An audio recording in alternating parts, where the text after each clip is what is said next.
All right, so I want to talk a little more on the ride sharing apps out here, transportation.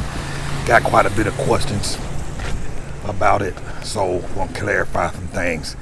So there are three main apps that I use to get around here in Merida. I use Uber, I use another app called Didi, and I use another app called InDriver. And I'll put the links down below in the video. Make sure you download the app.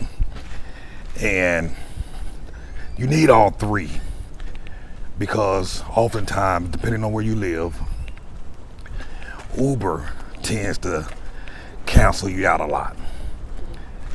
From what I hear, a lot of the drivers like to get paid in cash.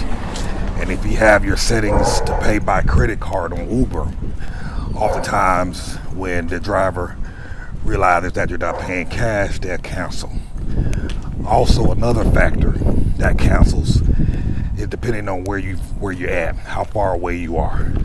So if you live in a lot of these rural areas, when I say rural, it's further away from the main city, even places like Cholula, which ain't too far, oftentimes when the drivers see that they have to go out there, they won't come get you. Also, when you live out further, sometimes the rides take a little longer before they come get you. So you might be waiting 15, 20 minutes to get picked up. So that's another thing. And oftentimes you're waiting for 15, 20 minutes.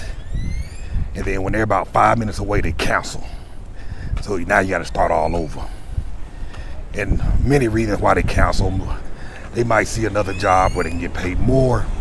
Or if they get further out, they might get stuck in some traffic. Because depending on the time of day, traffic can kind of back up depending on where you're at. Also, the time of night will determine how often you get canceled.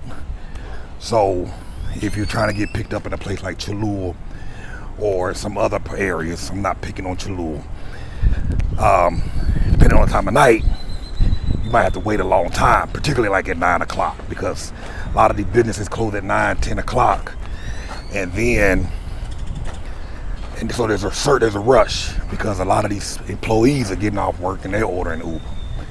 So your wait time becomes even longer, and now you're having to wait. So Uber tends to be more expensive than the Didi app or the InDriver app. So for example, again, this all depends on the time of day as well. So hold on, I'm just trying to get under some shade. Oops, I tripped over this big damn curve. So depending on the time, I forgot what I was saying. But so those are some things to consider. Now, so Uber might charge you a whole lot more money for a ride. Then you can, and I'll generally use Uber to see what the base price is going to be. So it might be 90 pesos to hop a ride. Then I'll go to Didi and see how much the same ride would be. And Didi typically is much cheaper than Uber. So that 90 peso ride with Uber might drop down to 55 pesos. So obviously I'll take that ride. Oftentimes Didi tends to get there quicker to you than Uber. So if there's a long wait time, there seems to be more drivers using the Didi app. And the one thing about Didi is you tend to have to pay in cash. Now people say you can pay with credit card. I've used credit cards a couple of times, but for whatever reason the app always crashes. The billing payment system always crashes and the credit card don't work. So as a rule of thumb, you would generally need to have cash on hand to use Didi, which is convenient because again, you're getting a cheaper rate, sometimes as much as 50% cheaper. You're getting picked up quicker and they don't cancel as often, mainly because you're paying with cash. So InDriver is another ride sharing app where you choose how much you want to pay. Again, I'll look at Uber, see what the base is. I'll look at InDriver, Didi, see what the rate is, and then I'll submit a rate. So if Uber is charging 90 pesos for a ride, Didi's charging 90 or 85 pesos for a ride, I might put a bid that say, hey, I'll pay 50 pesos to get me here. Sometimes the drivers will accept the 50, but they can also counter. So they may not take my 50, but they might say, hey, I'll do 70 pesos.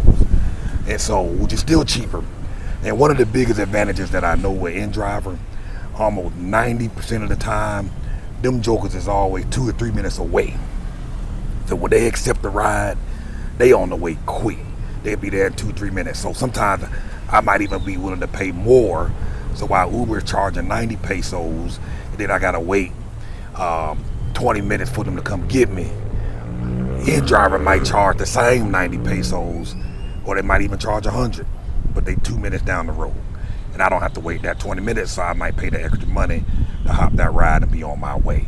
So those are the differences in terms of the main ride sharing apps, particularly as it relates to Mexico and Merida specifically. I hear some parts of Mexico, I think like Playa del Carmen, Uber is not there. So make sure when you're looking at an area, at least Uber is available. Otherwise, you'll be taking taxis and you don't know what you'll be paying, because once those taxi drivers realize you're a foreigner, they're going to jack the price up and you're going to pay more. So those are just some things I want to talk about. I want to emphasize, download those apps, put them on your phone, start learning how to use them. Use the links. I get a little credit, a little kickback for downloading and you using the app. So hey, let's help each other out. Thank y'all for watching. If you have any questions about this, let me know.